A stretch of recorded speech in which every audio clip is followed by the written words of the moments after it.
बघा, operation Sindhu, operation Mahadev हे आपल्याकडे वाकड्या नजरेने बघणाऱ्या, आपल्या देशातल्या 26 भगिनींचं कुंकू पुसणाऱ्या दहशतवाद्यांचा पुरेपूर असा बदला त्या ठिकाणी केंद्र सरकारने घेतला आहे, मोदी सरकारने घेतला आहे। मला वाईट या गोष्टीचं वाटतं की या वेळेला इतर देश आपल्यासोबत उभे होते, परंतु आपल्याच देशातले विरोधक हे मात्र प्रत्येक वेळेला त्यांनी सरकारवरती अविश्वास दाखवला।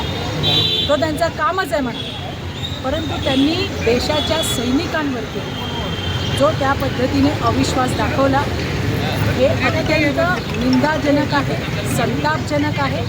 निषेध करावा तितका कमी आहे, कारण आज आपलं सैन्य बॉर्डरवरती आहे म्हणून तुम्ही, मी आणि विरोधकसुद्धा त्या ठिकाणी सुरक्षितपणे आपल्या घरी झोपू शकतात। मला तर असं वाटतं या विरोधकांना मोदीजींनी एका गाडीत भरून बॉर्डरवर पाठवून द्यायला पाहिजे, तेव्हा त्यांच्या लक्षात येईल की आपले सैन्य आपल्यासाठी काय करते।